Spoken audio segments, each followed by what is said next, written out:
Picture this. A war is raging across the Middle East. American soldiers are coming home in flag-draped coffins. Missiles are landing near Dubai.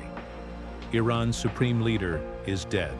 And the President of the United States is standing at a podium at his Miami Golf resort, surrounded by Latin American presidents, grinning and saying 4 words. It is going very well. Today was one of the most extraordinary days of Donald Trump's presidency. And when you see the full picture of what happened, what was said, and what was threatened, you will understand that this war just entered a completely different and far more dangerous chapter. Let us set the scene. Today marks exactly 1 week since the United States and Israel launched their joint military campaign against Iran. In 7 days, the U.S. has sunk 42 Iranian Navy ships. Iran's entire air force has been destroyed. Every telecommunications network across the country has been knocked completely offline. Over 1,300 Iranian civilians are confirmed dead, according to the Iranian Red Crescent. The Pentagon says full control of Iranian airspace is now days away. By any military measurement, the damage inflicted in 1 week is staggering. But this morning, before the sun even came up, Trump posted on Truth Social, not a briefing, not a press conference, a social media post. And it said simply, "Today Iran will be hit very hard. The strikes will continue until they surrender or, more likely, completely collapse." Then came the summit. At his Trump National Doral Resort in Miami, Trump had gathered more than a dozen Latin American leaders for what the White House called the Shield of the Americas Summit. Argentina's Javier Milei was there, El Salvador's Nayib Bukele, Panama's José Raúl Mulino. The agenda was supposed to be about cartels, Cuba, and regional security. But Trump had something else on his mind entirely. He stood up and told the room that the United States is now considering striking entirely new targets inside Iran. Targets that were never on the original list when this operation began 8 days ago.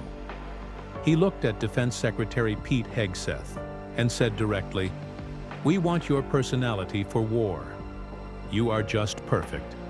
Hegseth had already told reporters that American firepower is about to surge dramatically.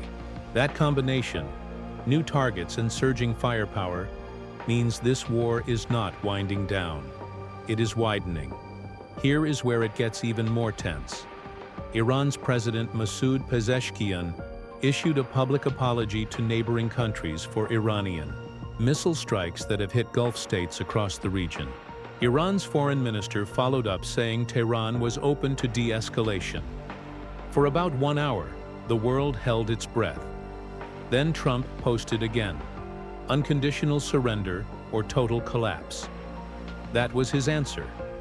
Iran's national security chief, Ali Larijani, fired back on social media within minutes, writing, "We will relentlessly avenge the blood of our leader. Trump must pay and will pay." Meanwhile, the war is pulling in countries that never wanted any part of it. The UK initially refused to cooperate. Trump publicly mocked Prime Minister Keir Starmer, saying this is not Winston Churchill we are dealing with. Britain quietly reversed course this week, allowing limited US use of its bases.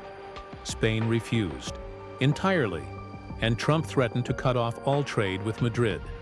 Azerbaijan, hit by an Iranian drone, told its military to prepare retaliatory measures, and the UK is now reducing the readiness time of its aircraft carrier HMS Prince of Wales from 10 days to 5, quietly preparing for possible deployment.